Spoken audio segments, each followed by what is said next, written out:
Hello and welcome to Shaker Tonight.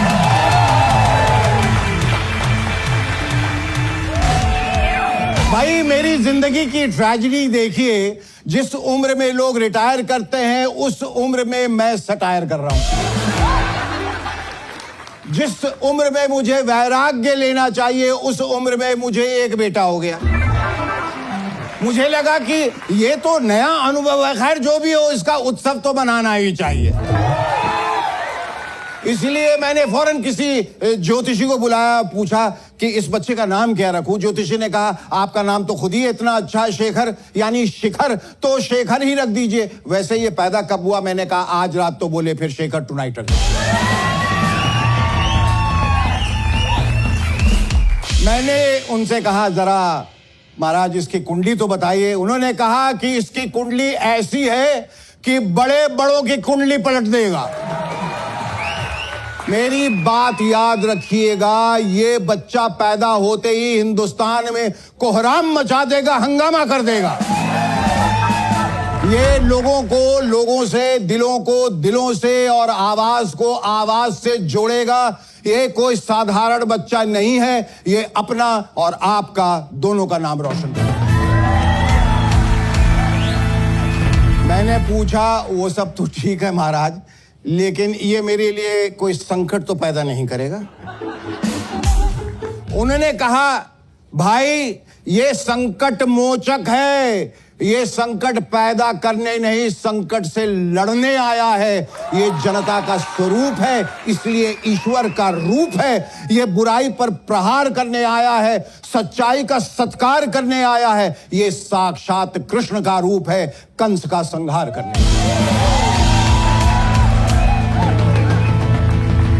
बहरहाल Shekhar tonight और मुझे आपसे इतना प्यार, इतनी मोहब्बत, इतना अपनापन मिला है। उस मान के लिए, उस सम्मान के लिए तहे दिल से आप सबका बहुत बहुत शुक्रिया।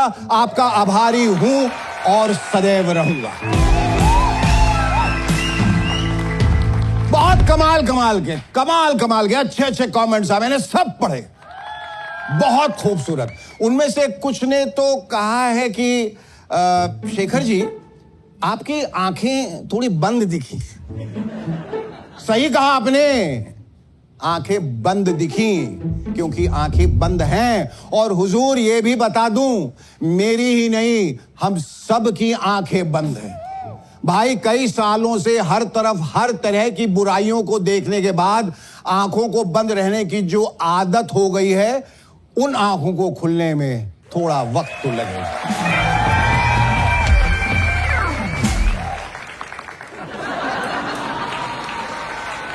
Is this okay? आपको पता है कि सबसे भारी बोझ क्या होता है? महंगाई का बोझ नहीं, बेरोजगारी जिम्मेदारियों का बोझ नहीं, पढ़ाई का बोझ नहीं, सबसे भारी होता है आवाज का बोझ। लोग सब कुछ उठाने को तैयार हैं और सब कुछ उठा भी लेते हैं, बस आवाज नहीं उठा। वो हमेशा इस इंतजार में रहते हैं कि कोई और उनकी आवाज उठाए। तो चलिए कोई और बन के ही सही हम आपकी आवाज उठाते हैं।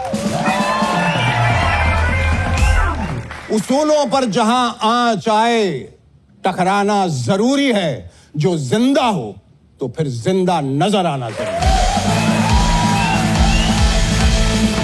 तो आज उसी आवाज के दम पर, उसी खुदा के खम पर हम हाजिर हैं एक बार फिर आप सबों के सामने। और हां, एक अहम बात, ये हंसने हंसाने का शो नहीं है। It's not a comedy show, ये जगने जगाने का शो है। वैसे अगर फिर भी यहां वहां जहां तहां यदा कदा हंसी आ जाए, देन इट्स प्योरली कोइंसिडेंटल, उसके जिम्मेदार हम नहीं। तो शुरू करें। वैसे आप ना भी कहेंगे तो मैं कौन सा रुकने वाला हूं। I hope you got that right. Welcome to Shekhar tonight. Ladies and gentlemen, our guest on Shaker tonight is actor Bobby Deol. But before that, please give a big round of applause to our rocking band, the Bandstand.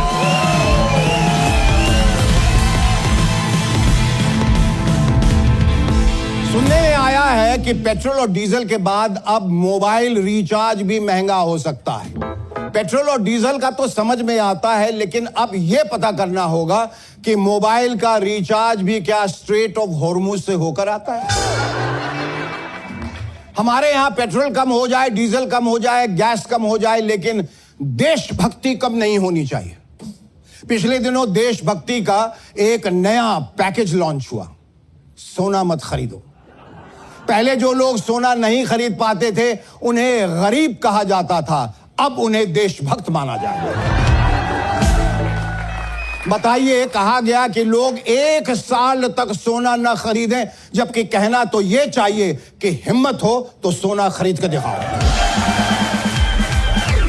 इस appeal को वाकई काफी seriously लिया गया है। कुछ athletes ने तो यहां तक सोच लिया है कि वो अब सिर्फ ब्रॉन्ज और सिल्वर मेडल के लिए ही कंपीट करेंगे, गोल्ड मेडल के बारे में सोचेंगे भी। पेट्रोल से याद आया, पेट्रोल की बचत करने के लिए कई मंत्री, मुख्यमंत्री और नेता साइकिल, बस, ऑटो और ट्रेन में सफर करते हुए कैमरा में नजर आए, लेकिन उनके साथ चलने वाले, उनके स्टाफ, उनकी सिक्योरिटी और मीडिया की ढेरों गाड़ियां कैमरे से दूर रहीं। इससे यह तो साफ हो गया कि तेल बचाने का हुनर सिर्फ नेताजी को ही आता है, उनके साथ चलने वाले हुजूम को नहीं। महाराष्ट्र के मुख्यमंत्री श्री देवेंद्र फडणवीस जी ने तो कमाल ही कर दिया। खुद बाइक चलाकर सीधे मंत्रालय आ गए। देश भर में छुरभैये नेता लोग भी उनकी देखा देखी साइकिल से आने जाने लगे हैं। ऐसी कटौती चलती रही तो पता चला किसी सुबह बस स्टैंड पे आपको अपने बगल में खड़े कोई बड़े मंत्री जी दिखाई दे जाएं, जो आपसे कहें ये 33 नंबर की बस आज काफी लेट हो गई ना। अरे लेट नहीं हुई मंत्री जी, आज कैंसिल कर दी गई है। चलिए आज हमारी तरह 11 नंबर की बस पकड़ के हमारे पीछे पीछे आ जाइए। आज तक जनता आपके पीछे चलती आई है, अब आप जनता के पीछे चलिए। वहीं कुछ लोगों का यह भी कहना है कि कांग्रेस ऐसा क्यों नहीं कर रही है। अरे भाई, कांग्रेस को यह सब करने की क्या जरूरत है, वो तो सालों से वैसे ही पैदल है। कांग्रेस की बात निकली तो बता दें, पिछले दिनों हुए 5 राज्यों के चुनाव में सबसे ज्यादा वक्त केरल के मुख्यमंत्री को चुनने में लगा। Maybe Congress was trying to confirm and reconfirm and reconfirm. Rahul ji, सच्ची बताओ ना, have we really won? Hey Fernandez, have we really won or what? Yes? You? What do you say? Have you won? Yeah, I don't believe it. Very difficult to believe. Why Congress has won? Congress has won! आपने गौर किया, सरकार हमें बोलने से रोक सकती है, social media पे कंटेंट डालने से रोक सकती है, सोना खरीदने से रोक सकती है, विदेश जाने से रोक सकती है, पेट्रोल डीजल एलपीजी खरीदने से रोक सकती है, यहां तक कि पाकिस्तान का पानी भी रोक सकती है, मगर नीट का पेपर लीक होने से नहीं रोक सकती। अब देखिए ना, जिस परीक्षा को हम वाटरप्रूफ तिरपाल समझ रहे थे, वो तो कमबख्त मच्छरदानी निकली। हमारे देश में इस वक्त 2 तरह के आईपीएल चल रहे हैं। एक वो जिसमें हमारे यूथ क्रिकेट खेलकर अपना करियर बना रहे हैं, यानी कि इंडियन प्रीमियर लीग, और दूसरा वो जिसमें हमारे युवाओं का भविष्य चौपट हो रहा है, यानी कि इंडियन पेपर लीग। नीट का पेपर जिस तरीके से लीक हुआ है, उसे अब नीट तो बिल्कुल नहीं कहा जा सकता।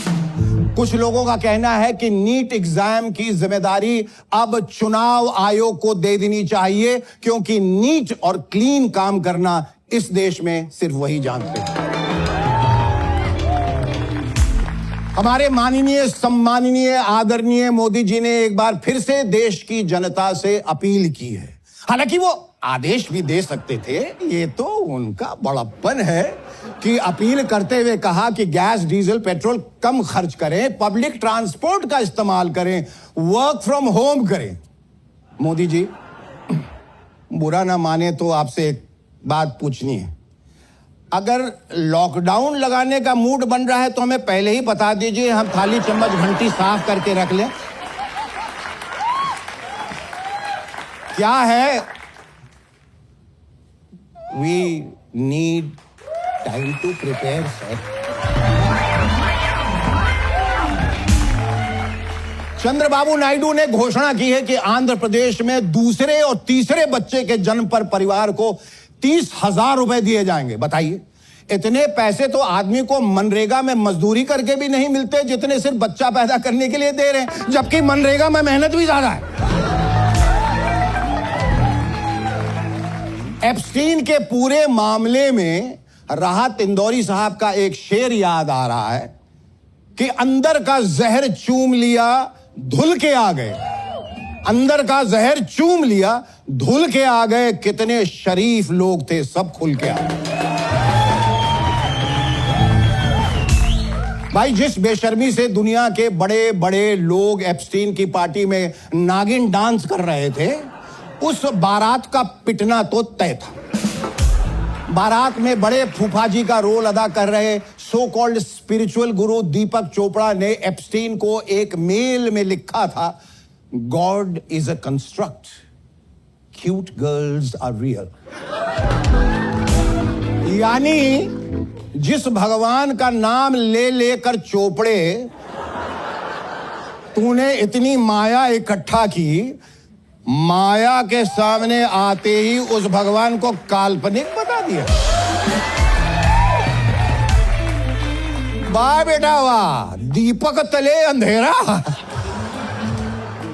चोपड़ा नाम है मेरा, दीपक चोपड़ा। अरविंद केजरीवाल जी ने कहा है कि नेपाल और बांग्लादेश की तरह ही भारत के युवाओं को भी सड़क पर उतरना चाहिए। केजरीवाल जी, भारत का युवा ऑलरेडी सड़क पर है। कोई गरीबी मुक्त भारत, कोई भ्रष्टाचार मुक्त भारत, तो कोई अच्छे दिन का सपना दिखाकर युवाओं को सड़क पर ले आता है और वहीं छोड़ देता है।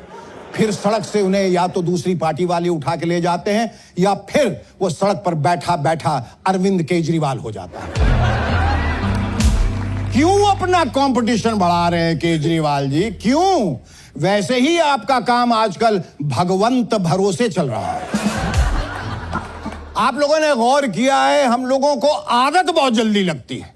पहले रोज रात में अलार्म सेट करने की आदत, फिर सुबह उस अलार्म को स्नूज करने की आदत, जिम ज्वाइन करने के डिसीजन की आदत, फिर ना जा पाने की आदत, पहले आदत को लगाने की आदत और फिर उस आदत को ना छोड़ पाने की आदत। कहते हैं सिर्फ 21 दिन में किसी भी चीज की आदत लग जाती है। अगर ऐसा है तो फिर देश को अच्छे दिनों की आदत अब तक क्यों नहीं लगी, कोई बताएगा?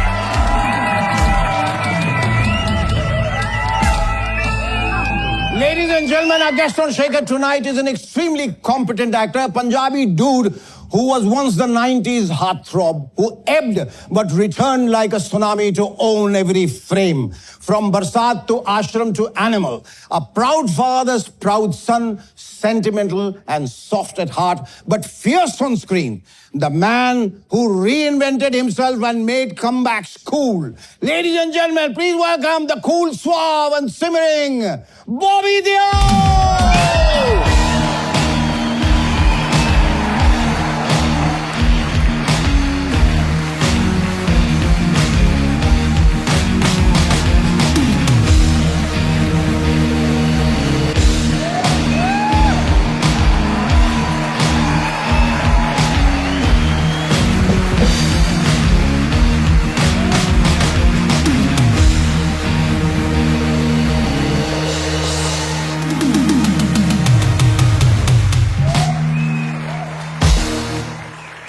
Bobby, thank you so much for coming on my show, Shaker Tonight. It's lovely to be here. I'm so happy you've...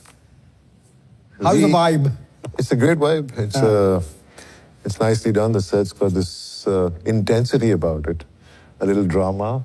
But I know it's not going to be that much drama. You know, मुझे ऐसा लगता है बॉबी कि कुछ मुलाकातें ऐसी होती हैं जिसमें अल्फाज का कोई मायने नहीं।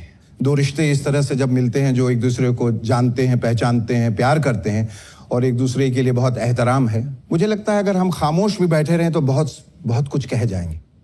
That's all right. और तुम्हारी आंखें इतना कुछ कहती हैं, मुझे नहीं लगता कि बॉबी को कुछ कहने की जरूरत है। और इन आंखों में देख रहा हूं मैं ढेर सारा प्यार और ढेर सारी मोहब्बत लोगों के लिए। और खास तौर पे अपने परिवार के लिए। ऐसे रिश्ते बहुत कम देखने को मिलते हैं जिसका नाम है अपने।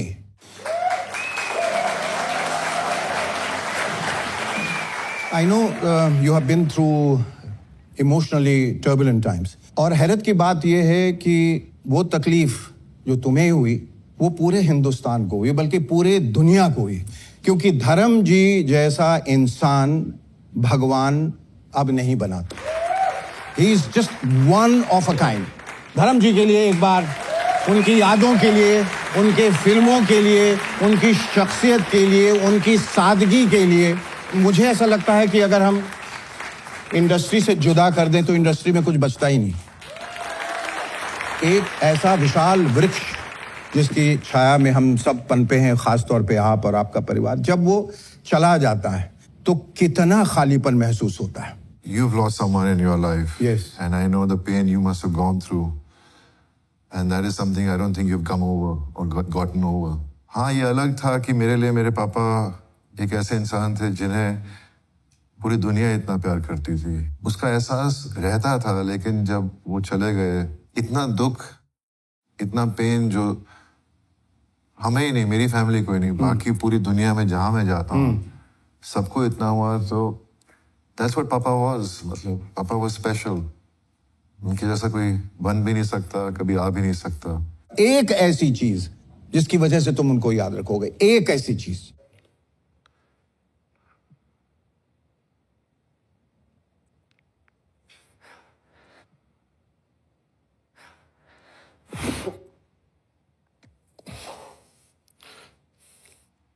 ऐसी एक चीज तो हो ही नहीं सकती ना कि इंसान में, उनकी हर एक चीज इतनी प्यारी थी, उनकी हर एक चीज प्यारी थी, उनका गुस्सा भी प्यारा था। मैं बताता हूँ एक चीज क्या है, कि उन्होंने परिवार, सनी, बॉबी के अलावा सबको उतना ही प्यार दिया। मतलब जो अपने फार्म हाउस में बैठ के अपने हर दर्शक को जवाब दे रहा है, उनसे बातें कर रहा है, जो माली से बातें कर रहा है, जो हाउस हेल्प से बात कर रहा है, जो वापस अपने खेतों से बैगन और मेथी और पराठों की बात कर रहा है, मतलब इससे बड़ी सादगी क्या हो सकती है, यही मैं कहना चाह रहा था कि अमेजिंग, ऐसा कौन करता है। बहरहाल उनको हम क्षण भर के लिए याद करेंगे। बॉबी, अब ये बताइए कि मैं जिसके सामने बैठा हूं वो है कौन? वो विजय सिंह देओल है, वो बॉबी देओल है, वो बाबा देओल है, वो लॉर्ड बॉबी है, वो बॉडी देओल है, वो है कौन? ये कौन शख्स है? मैं धर्मेंद्र का बेटा हूँ।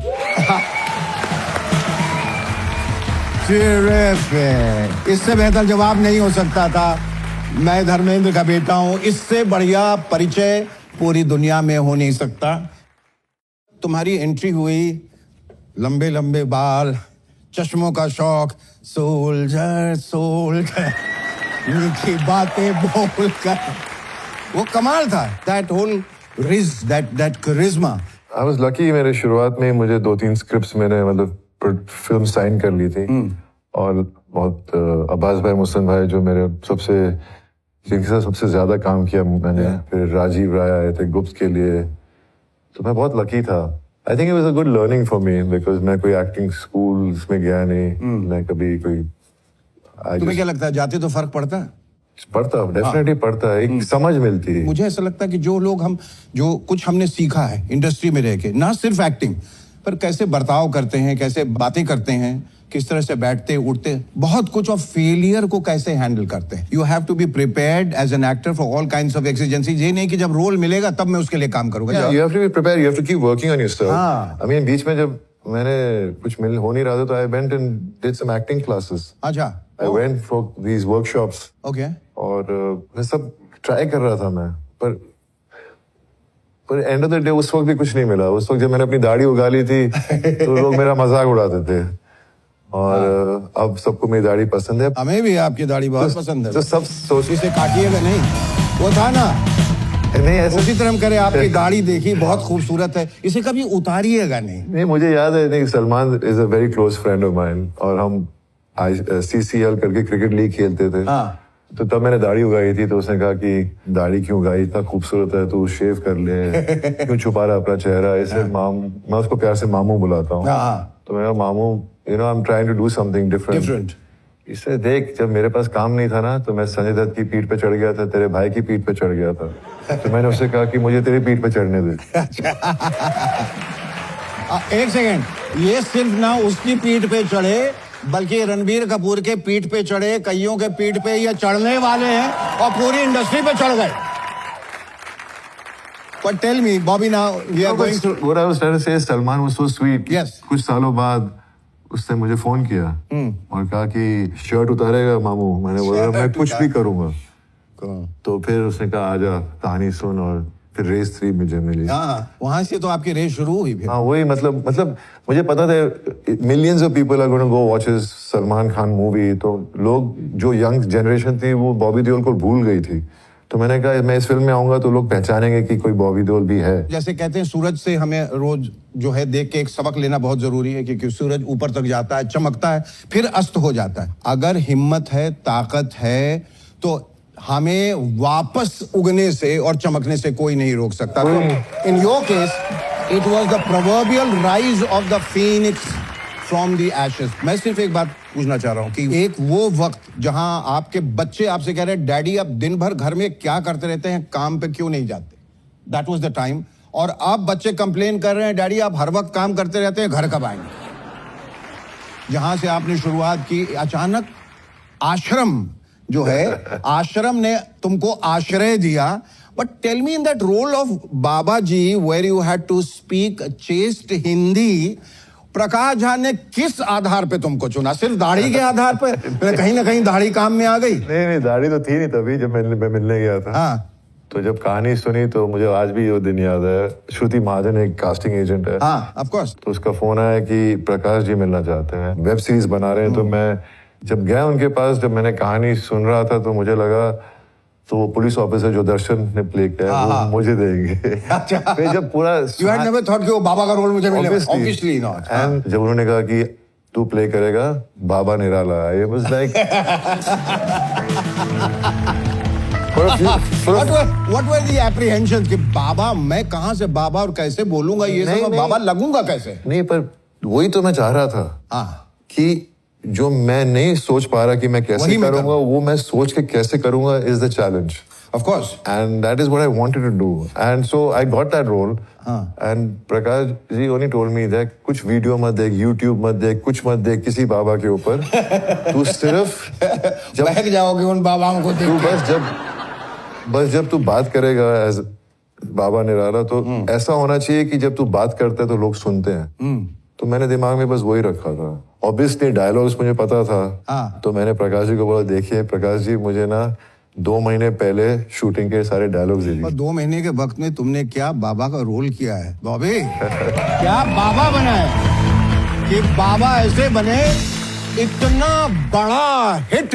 आश्रम किसी ने सोचा नहीं था। Did you think that you will be digitally resurrected? इसे तो कहते हैं ना कि हर एक्टर को, जो भी यंगस्टर्स हैं, जो भी हैं, जिनको एक्टर बनना है, इट्स नॉट अ खेल नहीं है। खेल नहीं है। तो दैट्स व्हाट आई डिड। और मैंने हर शब्द का मतलब समझा कि इसका मतलब क्या है। कोई मतलब मुझे समझाओ बॉबी। मुझे कोई हिंदी के तीन शब्द मुझे इसमें से याद करो और बोलो। नहीं, पर कोई शब्द तो याद होगा। कहीं कोई शब्द आया, किंग कर्तव्य विमूढ़, नहीं, आपके जैसे हिंदी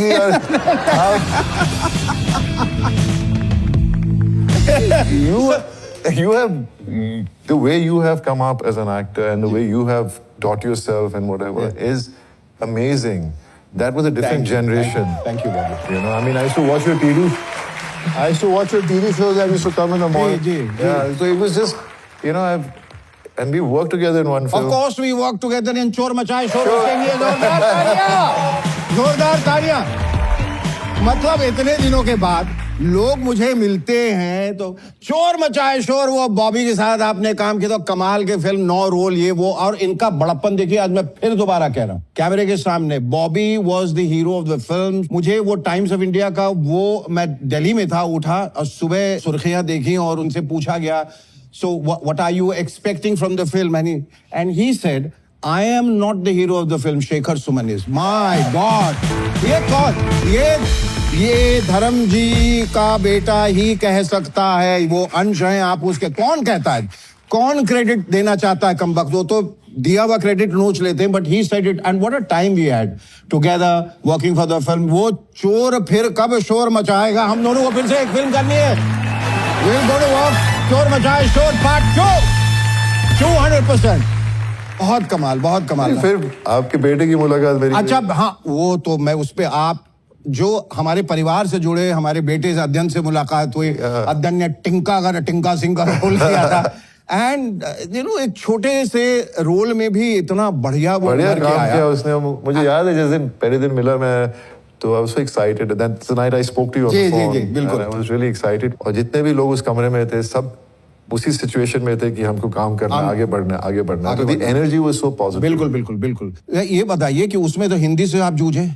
OTT में एक खासियत है कि गाली गलौज बहुत रहता है. वो एक लिबर्टी लो लेंगे थे. एंड सेक्सुअली एक्सप्लिसिट सीन्स जो बाबा को करने पड़े.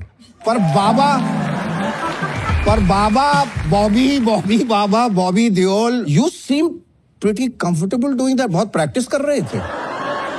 How did he react to those scenes? First of all, जब मैंने कहानी सुनी तो मैंने पापा को नहीं बताया, मम्मी को नहीं बताया, भैया को नहीं बताया. मैंने सिर्फ एक इंसान को बताया, मेरी वाइफ को. कि मैं एक वो तो बताना जरूरी था. बाद में पकड़ने तो धुलाई हो जाती. क्योंकि आज जो भी मैं हूँ मेरी वाइफ की वजह से. तानिया के लिए तालियां. क्योंकि जब मैं बुरे दौर से गुजर रहा था उसने पूरा घर संभाला.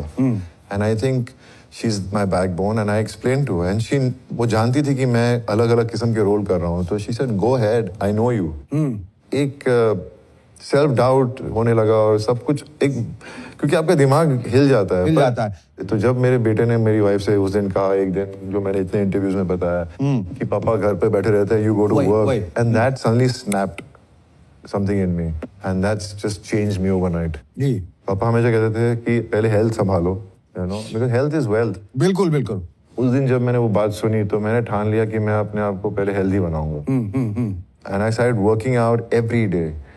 कुछ भी हो जाए, I did it 6 days a week and I still do 6 days a week workout. देखो कितना. इतना तो क्या 16-17 इंच. हाँ. ये कितना है कितना. बॉडी बिल्डर ही नहीं बनना चाहता था मैं. नहीं लेकिन हाँ फिर भी physically visually fit is the word.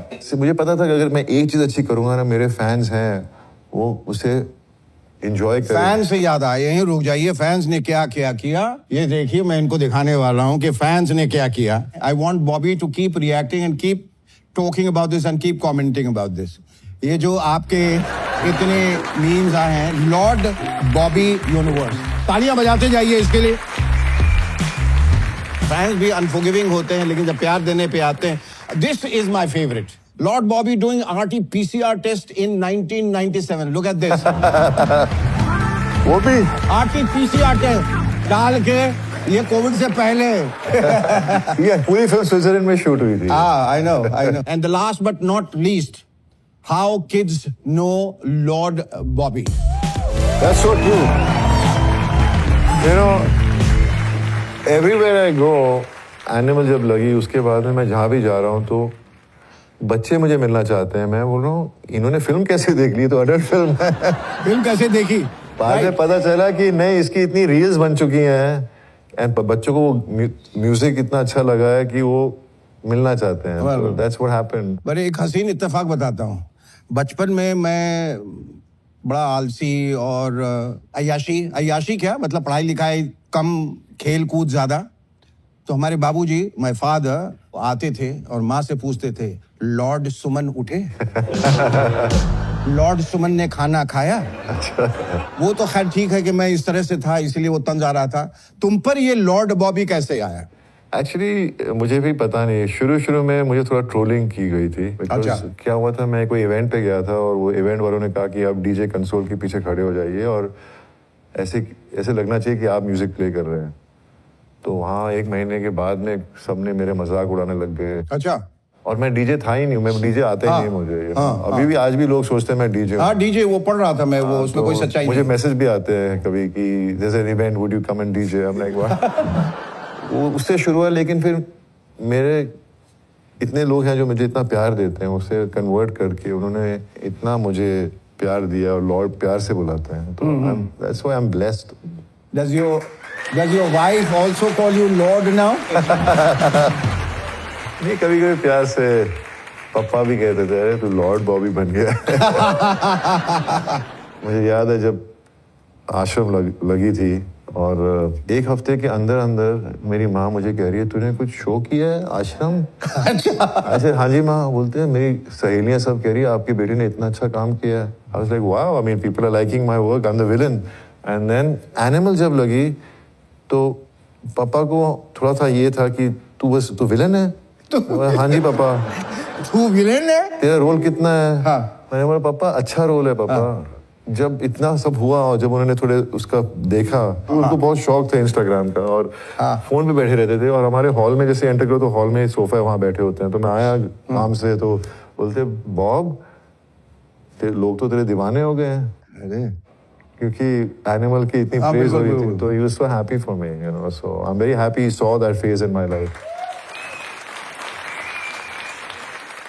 Did you ever expect कि ऐसा कुछ हो जाएगा, or were you not expecting I anything? didn't expect। मैं बताया था ना CCL cricket, celebrity cricket league खेलता था, तो वहाँ की एक फोटोग्राफ मेरी कहीं छपी होगी। तो जब मुझे संदीप रेड्डी वांगा का फ़ोन आया तो उसने आते ही मुझे कहा कि मैं इसलिए आया क्योंकि मैंने तेरी एक फोटोग्राफ देखी है, and he showed it to me. मुझे जो तेरी एक्सप्रेशन है इस फोटोग्राफ में, I want you because I like this expression. वाह, वैसे काम मिला। वाह। और इसलिए जहाँ कहीं भी बैठे रहे, जिधर किधर भी कैमरा हो ना हो, एक्सप्रेशन देते रहे। And he said that, and he said, and your character doesn't speak. I'm like, this was like hearing Ashram. It was like hearing Ashram and someone saying you're playing Baba, Prakash ji. So it was a similar kind of reaction. But I said, it's okay. It's out of my comfort zone, and how I will do it, I will do it. तो इसके लिए मैंने 1 महीने sign language सीखी थी। हर role के लिए कुछ ना कुछ सीख रहे हो, ये बहुत अच्छी बात है, बहुत अच्छी बात है। मतलब एक साइन लैंग्वेज कैसे बोलते हैं? ये जो था, ये एक शॉट में तुमने किया है, वो बहुत इफेक्टिव था, राइट? वो डायरेक्टर ने कहा था, और did you do it yourself? See, the thing was, my sign language was, I want silence, okay, and all the women leave. Yes. And something else where I want to mourn my brother. अब मैं जब कर रहा था scene तो he would okay it immediately. और जब मैंने ये शॉट दिया, it was only one take. Okay. And मैं ये अपनी I'm not trying to boast about myself, पर Sandeep came, what a shot, sir. Your emotions were going like this, and then suddenly you controlled it. Oscar-winning shot. Wow. And I'm like, either he's not happy, or he thinks that I can't do better than this. But he actually meant it, and he was right. Obviously, because when I saw the film, it was very impactful. Yes. You know? ये जो success आया है, are you hanging on to it now, or you have just taken it in your stride? Are you cautious? Are you apprehensive? Are you careful about handling that success? All those things. बोला इस बार नहीं जाने दूंगा बेटा, कुछ उस बार तो हाथ से फिसल के निकल गए थे। एक है दिमाग में, चला भी गया थोड़ी देर के लिए, कोई बात नहीं, वापस आएगा, क्योंकि मैं गिव अप नहीं करना। ये होना चाहिए, ये जज्बा होना चाहिए। जाते जाते ये सवाल कि अगर बॉबी आज के जमाने में शादीशुदा नहीं होते, 25 साल के होते, जो कि हैं, दिखते हैं, आज की जो ये जेन जी है, इनके रिलेशनशिप्स कम वक्त के बड़े अजीबोगरीब हैं, जैसे नैनोशिप, जैसे गोस्टिंग, जैसे DTR, डिफाइन द रिलेशनशिप, जैसे कफिंग, जैसे स्लो फेड, जैसे बेंचिंग, जैसे ऑर्बिटिंग। अगर इनमें से कोई एक शिप अगर आप चुनते आज के जमाने में, आज का बॉबी देओल जेनजी है, तो कौन सा रिलेशनशिप होता हो? पहले तो मुझे किसी का भी मतलब नहीं मालूम आपने। यही खासियत है हम लोगों की, हम लोग किसी चीज का कोई मतलब नहीं जानते।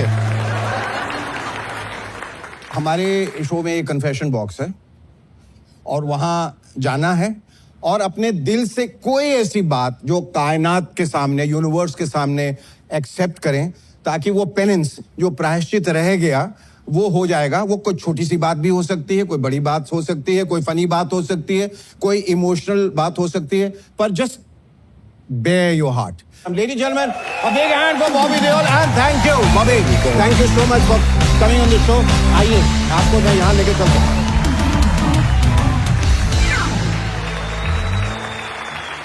You can have a look here.